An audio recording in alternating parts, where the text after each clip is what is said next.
Good morning, good morning, good morning. Well, here we are. It is Tuesday, and this is not our normal routine, but you know what? That's okay, because we have lots of fun stuff, and we got to get started early in the week so we can fill it all in. I have got projects, you guys, for days, and that is not an understatement. I have a project for you today. I have a project for you tomorrow. I have 2 projects for you on Thursday and another project for you on Friday. So you guys, by the end of the week, you'll probably be sick of seeing me. I hope not. Good morning. Hi, Tracy. Good morning, Janice. How are you? So good to see you guys here. I'm going to give us a couple of minutes and let people kind of filter in a little bit before we get started. Good morning, Rachel. So while I'm waiting and letting everybody come on in, first and foremost, if you don't mind to give this a share, that would be so kind of you. So very, very kind. So please share this on any of the places where you hang out with other jewelry making friends, whether it be a group or your timeline or on your business page. That's always a good place too. I really, really appreciate it if you guys give us a share. So the weather is nasty. What's the weather doing where you guys are? I know we always have like this small talk section here in the beginning here. So, the weather here is really, really gross. It has been pouring down rain all morning, and it is going to switch to snow. And I love snow. I also love the rain. I love snow, but this one is supposed to be a heavy, wet, kind of gross snow, and those are never fun. So anyway, what's it like where you are? Are we talking about the weather? Yes, we're talking about the weather. Just giving everybody a second to get situated. So today we are making a really fun pair of earrings, and I need to mention the sale that is going on that goes along with this. So you guys know that we are celebrating the 12 days of Beadsmas over on jessijamesbeads.com. Today is 20% off Japanese Tensha beads, and we are using Tensha beads for this earrings project today. And if you have never had the opportunity to work with Tensha beads, or you don't own any, get on over there. Get on over there to the website. Wait till after the project is over. Get over there to the website and check them out because they're so beautiful. These are really a bead that I have always been in love with, like since I started making jewelry. I take that back. In my teen years, I didn't really know much about Tensha beads. So into my 20s, I really fell in love with Tensha beads because the process that it takes to create these is really spectacular. So Tensha means transfer, and that's what these are. They are a transfer bead. So the image that is on the bead is a water transfer, actually, and it will last forever. It's sealed in nice and tight, so it's never going to come off of the bead, which makes them last forever. And the reason that this process, I guess you would call it, the reason that this process came about was because used to the Japanese bead artists would sit and hand paint these beautiful, elegant floral designs on beads. But it would take so long for that process. And then, of course, nobody could afford the beads because they were hand painted and the process took so long. So in an effort to continue to create that beautiful artwork, but to make it affordable, they created the transfer process that you see on the Tensha beads. So you're still getting that beautiful Japanese artwork, but you are getting it in a way that, number one, is affordable, and number two, is not ever gonna chip off or flake off. Whereas with hand-painted beads, if you wore them every single day, then obviously they would wear away the design. So there you go. There's your history lesson on Tensha beads for the day. I told you guys I am a jewelry nerd.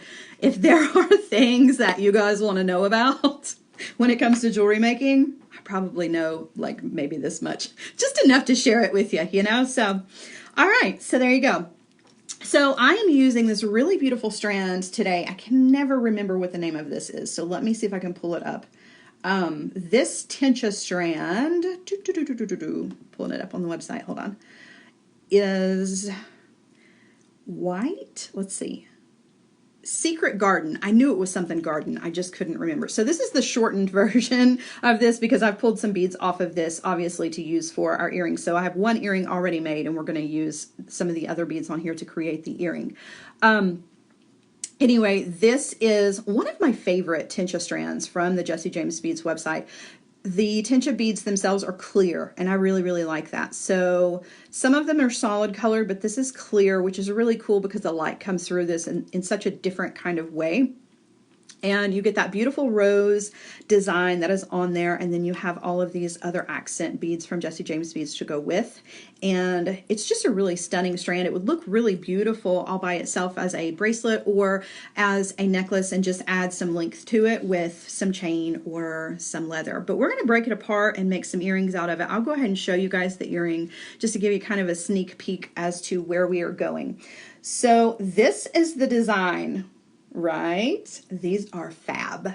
I really, really love these. So these kind of just came up. I was really thinking about last week's design on Sara Ellis Designs, where we did sort of a similar technique, but a lot of people were afraid to do it. They were afraid that it was too hard.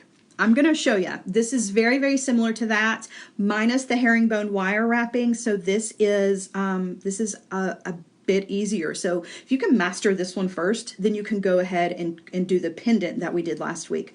So yeah. Let's get to it, because these beads are just, they're dying to be made into earrings. All right. Hooray! Everybody is here, so we are good to go, you guys. Okay, so let's get a close-up look on the Tensha beads that we are going to be using. And like I said, this strand, this is not the strand you'll get. This is minus a few beads because I took some of them off. But just to give you a really good look at that beautiful rose design that is on the beads. Just so, so pretty. The Tensha beads are one of those that, I don't know, it's just timeless, very elegant. I really, really love these. I think they're beautiful. And any of them in any of the colors are really beautiful too. I've got some more Tensha bead designs coming up for you guys this week. This is just number one. So if you love the Tensha beads, definitely grab these. You're going to have a lot of projects to choose from. Lots of inspiration this week. Okay, so the base of our earring is going to be a Quicklink. We're using a 25mm Quicklink, and that is going to be the base. Let me just lay this one down so you can kind of get an idea of where we're going, okay? So we don't have to create the circle, which is not only going to save us some time, but it's also going to save us a headache. We could do this part ourselves if we wanted to, but I'm just not patient enough. I guess if I'm being completely honest, I'm just not patient enough. So we're not going to do that. That's what makes Quicklink so great. You can use them for all kinds of things. If you don't have a Quicklink, grab some of these. They're over on the website as well. You can use links from chain. Jessie James Beads has some really beautiful large link chain, and you could use the links from those chains as well. Kathy, you are definitely seeing some green in this bead. There is greenery all around the rose. There's a little blue flower and a yellow flower. So yeah, you're not seeing things. There's definitely green going on here. Lots of colors in this palette. So there's green, yellow, pink, white. There's the clear, and you can get away with several shades of yellow or blue to go along with this if you wanted to. So yeah. Hi, Pam. All right, so what we're going to do is we are going to create the loops that go all around the outside edge of the Quicklink. So we're just going to sit the Quicklink to the side for a second, and you're going to need a piece of 22 gauge wire, and you're going to need your large bell making pliers for this. Now, this part is really pretty easy and straightforward. You guys, this is a really good way, if you are not used to using the bell making pliers, this is going to be a great way to kind of get the feel for the tool and kind of play around with it a bit and, you know, just get used to having it in your hand. This is kind of a heavy set of pliers, so if you're not used to it, this can be kind of cumbersome at first, but give it a chance. So we're going to use the smaller barrel of these pliers to create the loops. So we're not using the big barrel, we're just going to use this smaller barrel. We are using a 22 gauge wire for this. You could use 20 if you wanted to. I'm using 22 gauge, and I've got about 20 inches of this, which is a little bit much. You're really only going to need maybe about 16 to 17 inches of this, but better safe than sorry, I always say. So to get started, we're just going to start creating some loops. And this part is, like I said, this is really kind of straightforward and just gives you a sense of how the tool works. You don't even have to start at the very, very end. I don't. I just trim off. So you can see I've got the wire placed. I'm going to move you guys up just a tiny, tiny bit. Hold on. So you can get kind of a good overhead view on this. So I have the wire placed in the pliers, going to use this portion of the tool, and you can either turn the wire or you can turn the tool. For me, it's easier to turn the tool, so that's what I'm going to do. So I'm just going to create the first little loop here on my wire. Okay, so I just turn the tool around, and there is the loop that I have. So now we're going to continue on, and to get the placement right, what you want is you want to go ahead and put the wire back on the tool, but you can see how the barrel of the pliers is right up against the side of the first loop that we made. That's the placement that you want. Don't let there be any spaces in between there. You really need these to go right next to each other, and we're going to do 16 of these. So we've already done one. We're going to go ahead and do number 2.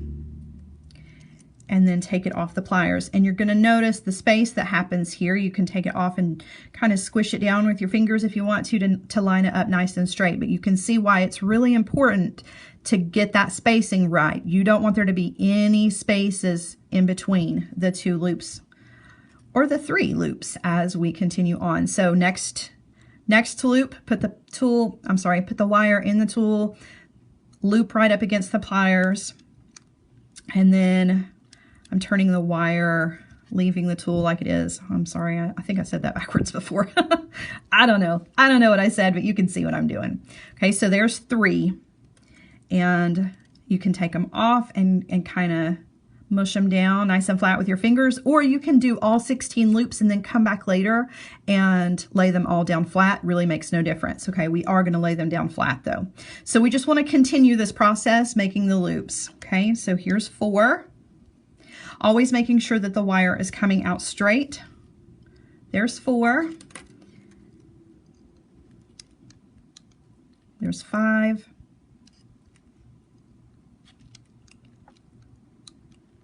6. 7. 8. That's halfway. So now I want to stop and just mush them all down a bit. Okay, so we've got 8 more to go, and we'll have all 16. So there's 9. Wendy, hold on just a second. Here's 10. Okay, so let me stop for just a second, and I'm going to show Wendy the earring that we're going to make, okay? So, Wendy, this is where we're going. We're going to create this really, really fun pair of earrings using Tensha beads. This is a glass bead that was on the Tensha strand. Right now we're creating the circles to go around our 25mm Quicklink. So you haven't missed much. You're good. All right. So now I've lost count. 1, 2, 3, 4, 5, 6, 7, 8, 9, 10. We've got 6 more to go. There's 11. 12, 13. These are getting really far apart on me. I don't know why. Okay, 13, almost there. 14.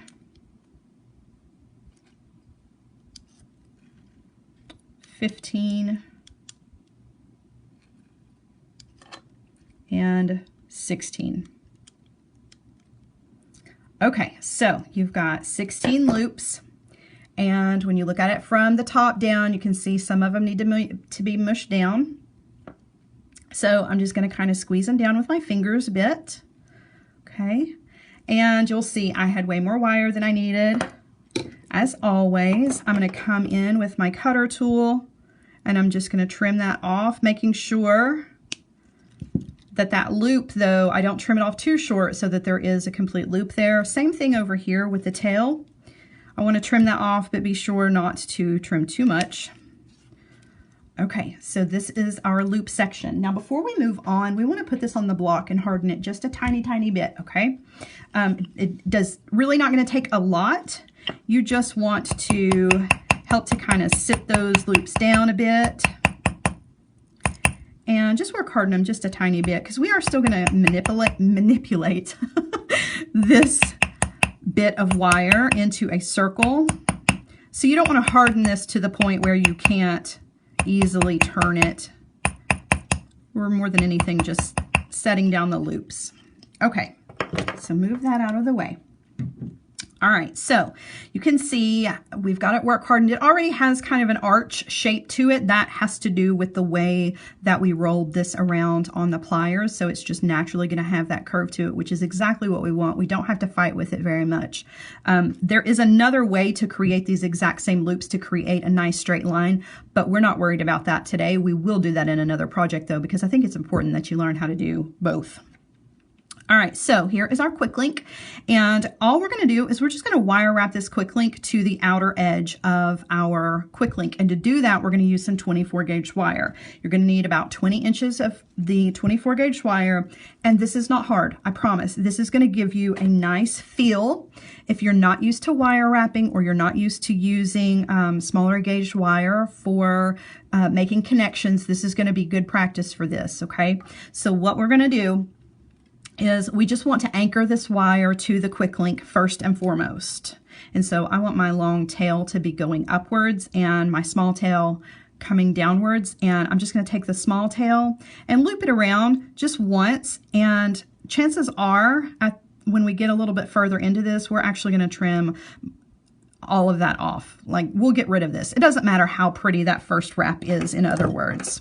So I am, though, going to come in with my chain nose pliers and kind of squeeze that together a bit, just so that it is nice and uniform. Okay, I'm going to leave this tail just for a little bit, and then eventually we will trim that off. Let's see, we've got a question. Back to our previous conversation about the wire I have. Do I need to work harden it?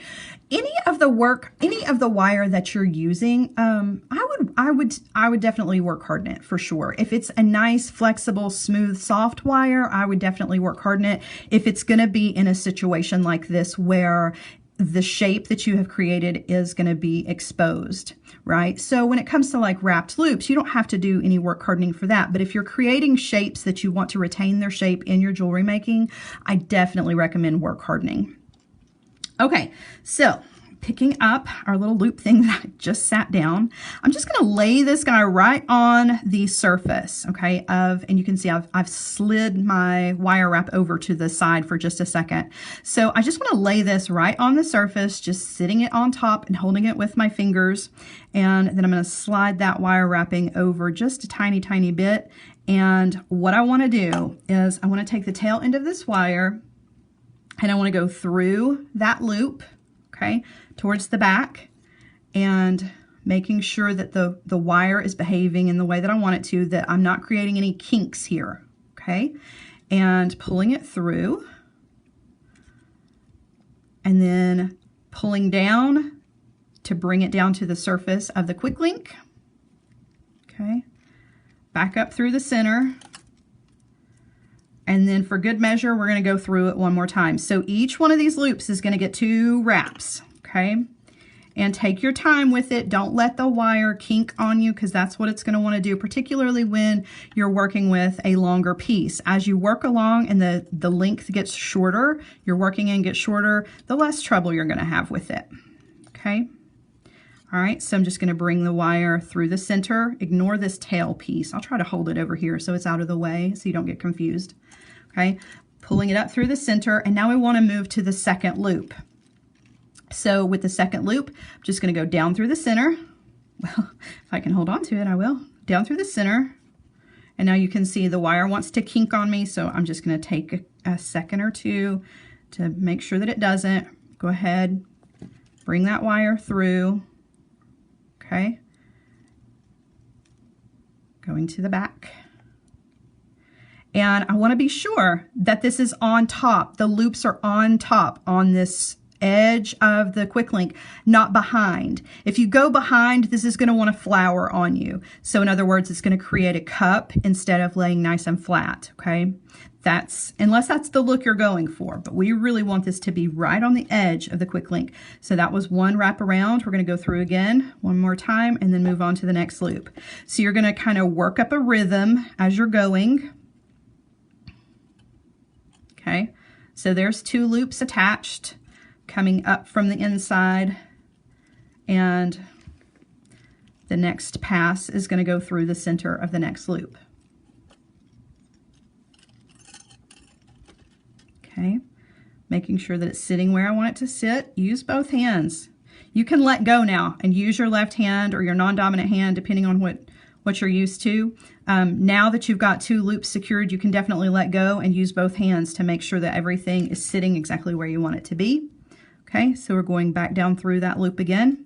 Every loop, every little bubble is going to get 2 wraps. Okay, so your wraps are going to kind of look like that. Okay, there's going to be spaces between them. These are not going to be, you know, uniform, lined up in a row wraps. That's just not the kind of project that this is. All right, coming up through the center, and then we're going to make a pass down through the next loop. Okay, line it up, pull it tight, using both hands to do that. Okay, bring the wire back up through the surface. Uh-oh, I got it hooked.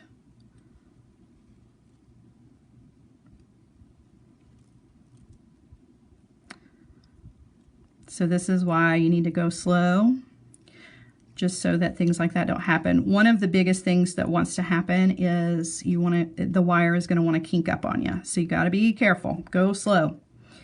All right. Second pass through that same loop. Pulling the wire. Okay. Now we're going to come up from the center. The next loop.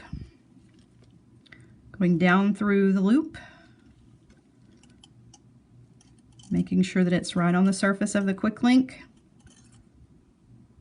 Bring the wire up and back down. So this is very, very similar to sewing, if you were hand sewing. As a matter of fact, just like the pendant that we did last week, you could do this with your beading wire, or I'm sorry, your beading thread, such as Wildfire.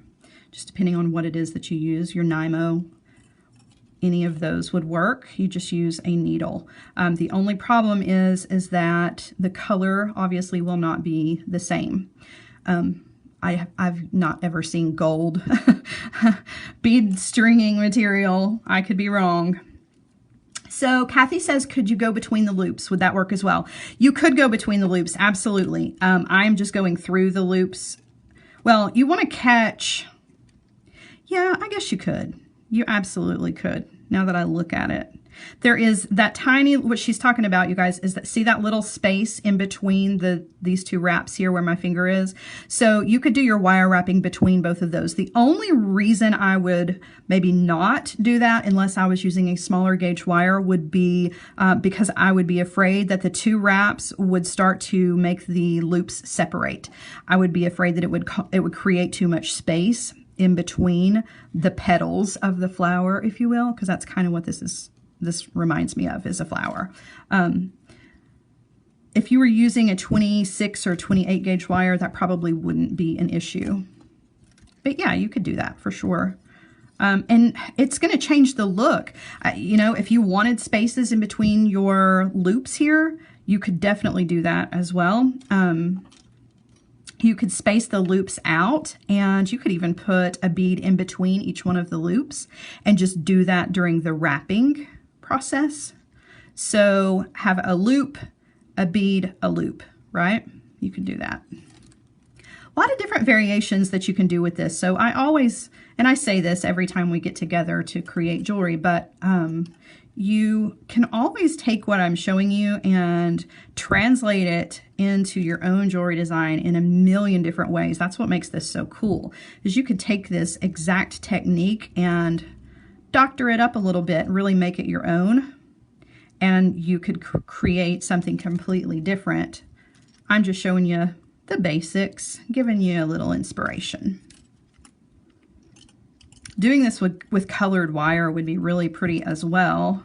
Rachel, if you're thinking about that colored wire that you were asking me about before the video, you could do this with colored wire, and I think it would look very, very pretty. Okay, so we're just continuing on, okay, 2 passes through each loop, and this tail here, get that out of the way now. We'll deal with that here in just a few minutes. So we're getting closer, and I'm moving along pretty quickly, but if this is your first time doing something like this, I definitely want you to take your time, okay? Don't go fast. Pay really close attention to what you're doing. It's going to help you get a feeling for the wire, get used to working with that 24 gauge wire.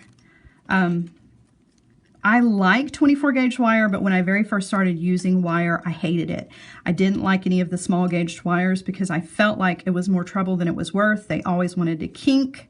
They always wanted to tie in a knot, and that was just because I wasn't comfortable using it. So this is good practice. It's a good way to get used to the feel of it. Okay, so we're getting closer here to the very last loop. Got 4 more to go, and then we will take care of these ends. Okay. Always making sure that we're on the surface of the Quicklink, not behind.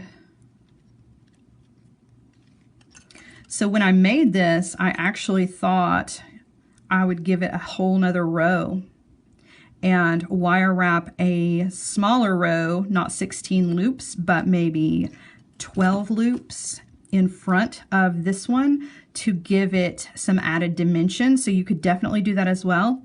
That's definitely more of a next step though. If this is your first time, you know, wire wrapping loops to something, I would definitely not try that until you get this part down. I'm not even sure that I could make it look the way that I see it in my head. You know how that goes. You imagine it to be one way, and then when you get down to creating, it doesn't exactly come out that way. So I don't know, but I would be interested to see how that would work. Okay, 2 loops to go, so I'm just going down and then back up from the center, okay?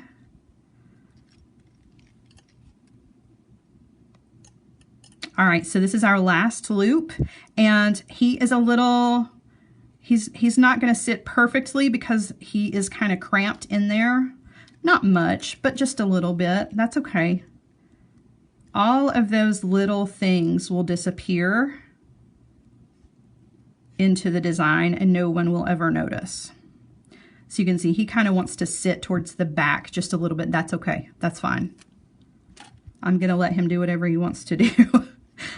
It's not worth fighting with him about it, you know? Okay, so we have our tail end where we started and we have our tail end where we were. So what I want to do is I want to come to the back and I'm going to, whoop, well, I'm going to drop it in the floor first. I'm going to trim off the tail, the shorter tail. And then with our working tail, just to keep everything secure and to get the last loop and the first loop secured to each other, I'm going to go straight over to that first loop and just wrap around once. Just bringing that wire to the back. I'm not even going to come back up through the center. That's good enough. Okay, so I'm just going to come back here to the back and trim that off. And now it's probably a good idea to come in with your pliers and squeeze down on those tails, just to make sure that they're not sitting up or out, so they're not going to get caught in your hair or on your clothing or scratch your skin, okay? All right, so there we have it. There is our flower. Now at this point, you could do any number of things.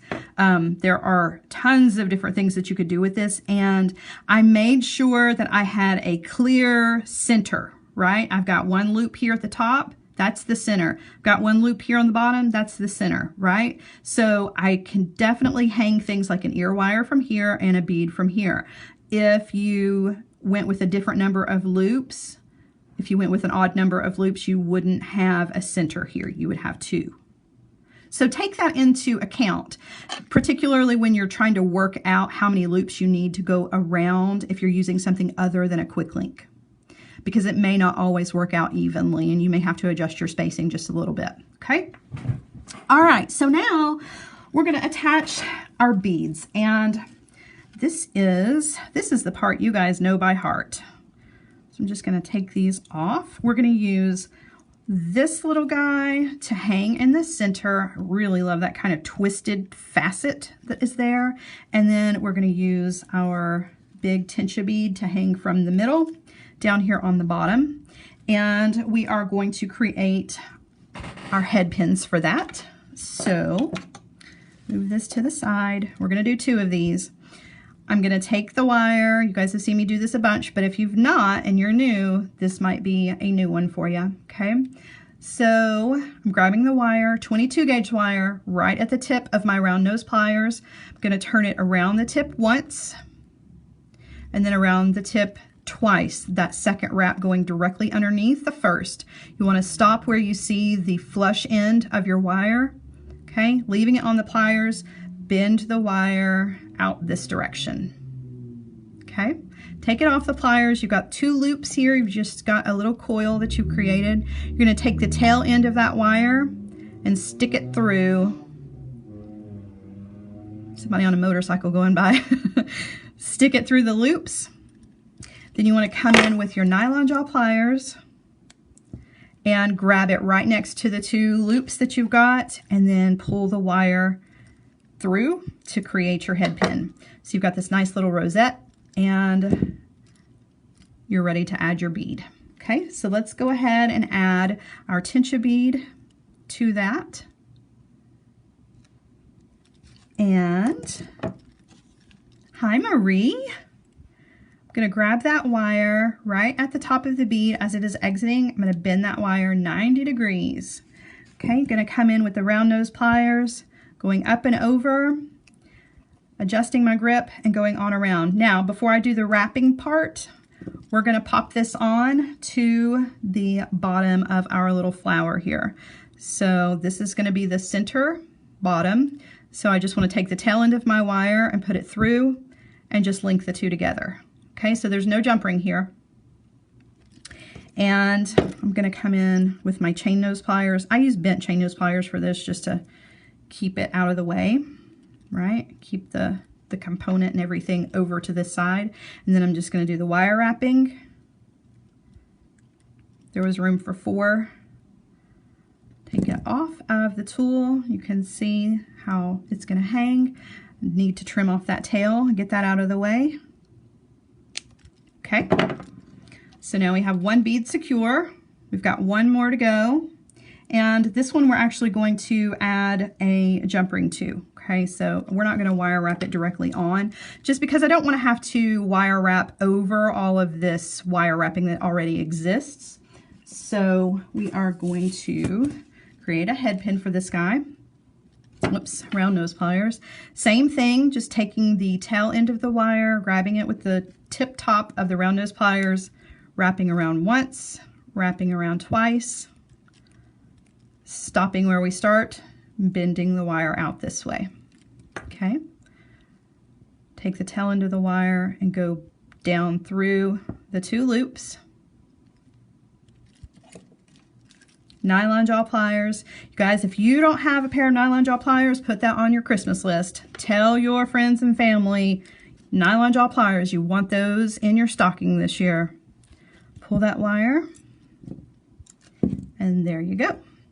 Okay, so now we're going to thread on our bead, and this time we're just going to go ahead and do just a regular wrapped loop. We're not going to wire wrap it to the component, like I said, and we'll attach this with a jump ring. Okay, switching hands and doing 3 wraps.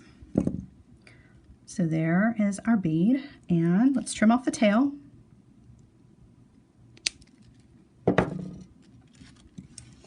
Okay, now Now we're going to add this to the component, and we are going to use a 6mm jump ring to do that.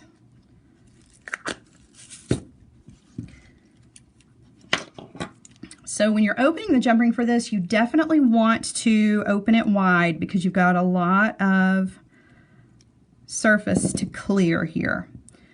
Give it a good look. Make sure you've got the center loop. Loop it through. Okay, and then before you close it, don't drop it. That's what I'm going to do. Before you close it, go ahead and thread on your bead. And then close your jump ring back. And that's just, it's just a little tricky trying to get everything, hold everything in place there. Making sure I've got a good closure on that jump ring. All right, so there's our bead that's hanging in the middle. Now, you could stop here if you wanted to. This would be a beautiful earring all by itself. You could go ahead and add the ear wire to this, which I'm gonna do, but then I'm gonna take this to the next level because I like it to be a little extra. I'm going to add some chain to this. So this would be beautiful, like I said, just like that. You know, you don't have to add the chain, but I love chain. I'm just a huge, huge fan of chain. So I have 2 pieces of chain here, and I've already connected them with some jump rings, but I'm going to go ahead and measure because I didn't do that to start with, and I probably should have, so I can give you kind of a guesstimate here. Let's see. There's my jump ring. Where's my other jump ring? So the shortest piece of this chain looks to be, it's about 3 inches. So the longer piece is about 3.5 to 4 inches. So what I've done, I know it's hard to see because this looks like just one big loop, but they're actually attached. It's 2 pieces attached with a 4mm jump ring. So there's one of the jump rings. Let me see if I can grab the other one with my pliers so that you can see. Doop. All right, there we go. So I've got a tiered, 2 tiers of chain. So one of them is a little bit shorter, one of them is a little bit longer. They're both connected with a 4mm jump ring, and I'm just going to open this jump ring and attach it to one of the loops on the bottom of the flower component that we have, and then do the same thing with the other. If you're doing this yourself, to avoid opening and closing the jump ring several times, just do it all in one step. So down here on the bottom next to the Tensha bead, I'm going to skip the first loop and go straight to the second loop and thread that on and then close it back. Okay, now same thing, I'm going to take this over to the other side, skipping this loop right next to the Tensha bead, and we're going to attach to this one. I do want to be sure that my chain is going in the right direction, meaning that they're not crisscrossing each other. So when I attach the jump ring, I just need to be sure that I am attaching it so that the short wire or the short chain is on the top inside the jump ring and the longer chain is in the back. And really the only way to be 100% sure is to just go ahead and connect it and then look at it. Because sometimes you make a mess.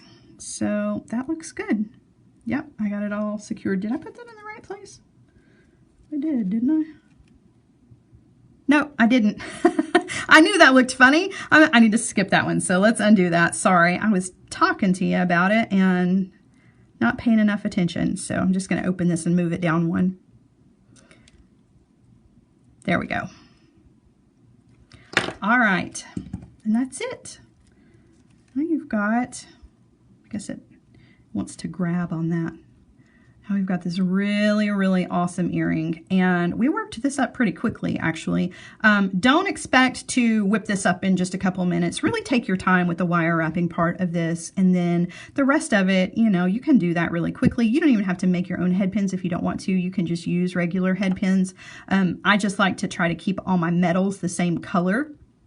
And a lot of times the head pins don't match everything else, you know. Everything can be just a tiny bit off as far as color. So I like to make my own, but that's up to you. And there you go. Yes, absolutely. Give it a little patience. Give yourself some grace. Be kind to yourself. Don't get frustrated. If you get frustrated, just walk away, take a little bit of a break. All right, so I'm going to turn this around and show it to you on my ear. Hello. Hello, hello. It's always so bright. Okay, so I don't know if you guys noticed my little Christmas trees. These came from the Winter Wonderland beads. All right, so I'm gonna put on my earring, and then I'm gonna show you guys a pair of earrings just for fun that we talked about last week, but then I forgot to show you. So there is the earring on. I just think it's awesome. I just really, really love these. I think these are definitely party appropriate, right? If you've got holiday parties coming up and you're not a holiday color kind of person, you could definitely use red Tensha beads with this and it would be holiday, you know, it would be in the holiday color scheme, but I would wear these anyway, right? Even though this isn't like red and green Christmas, I would still wear these to a party, a holiday party. Yeah, I would. Yeah, I would. I love them. I think they're really cool. I hope you guys have enjoyed them because they are so fun and so versatile. You can take this technique, this whole style, and do it on a larger scale for a pendant, on a smaller scale. If big, huge earrings are not your thing, I mean, you can really adjust this and create some different things with this. You could even do a really small loop and even smaller little loops and do a flower ring with this. I mean, really, you could take this and just run with it, which is what I hope you guys do. So on that note, if you guys create something using the techniques that I have shown you, post those. Post it over on the Secret Stash page. If you are following us on Pinterest and you are pinning on our Secret Stash board over on Pinterest, pin your creations over there. Let's share them around. I can get them all over the internet for you. All you got to do is just send me a message over on Pinterest and I will get you squared away. If you need the information for that, let me know and I will definitely give that to you. So before we go, last week we made those wreath earrings, you know, the holiday wreath earrings. They were very elegant looking. And I was talking at the end of the video about the difference between like elegant Christmas and like the fine line between kitschy Christmas and how much I love this pair of earrings that I have. So I told you they were penguins. I gotta show them to you. I gotta show them because I forgot to show them to you last week. So I'm all about sparkle and style and everything, but when it comes to Christmas, I love kitschy Christmas. And so these are my absolute favorite must-have earrings for Christmas. And I wear these in the most inappropriate times and I don't even care. Okay, look. Oh my gosh, isn't it cute? It's so good. It's so good. So they're little flocked penguins, right? He's soft and fuzzy. And they're a pair. There's two. And look how big. Oh, I love them. I cannot live without my penguin earrings. I look forward to the holidays every year so that I can wear these gaudy, crazy, big, just all kinds of good penguins on my ears. I know. Crazy, right? I love them. I love them. I can't help it. And you guys wanted to see them. I think I told you they had socks on, but they don't. But you do see their little feet, which I think is just adorable. So I've had them for years. I don't even know where they came from. So I don't know. I love them. I wear them. I wear them every Christmas. So just so you know, just a little side information about me. I love sparkle and bling, but I also wear flocked penguins on my ears that are big and huge. And people go, is that a penguin? If I had Santa Clauses, I'd wear those too. All right. Thank you guys for joining me today. It's been fun. I hope you have enjoyed this project. And if you make it, post it. I want to see it. And don't forget 20% off of your Tensha beads over on jessiejamesbeads.com. So stock up on those, grab some Quicklinks, grab some of the bitty chain that is there, that little tiny gold chain. Everything you need, all the tools, everything is available over on jessiejamesbeads.com. Perfection. I love it when it's a one-stop shop. So that brings us to the end of today's project, but you can catch me tomorrow on Sara Ellis Designs at 1 p.m. We are doing another project. What are we doing tomorrow? What are we doing? We're doing a pendant tomorrow over on Sara Ellis Designs. So add that to your reminders. Don't forget to come hang out with me again. We're going to make some more fun jewelry. Lots of projects going on this week, so stay tuned. It's going to be a lot of fun. Don't forget to tune in to see Nilay tonight at 6:30. He is using some, what is it, Travels to Toyland? Travels, I always get it wrong. And it's such a cool mix of beads from Jesse James Beads and some beautiful green capture chain. So don't forget, come back. So much stuff going on this week. Have a wonderful rest of the day, you guys. I hopefully will see you tomorrow. Bye. Stay warm.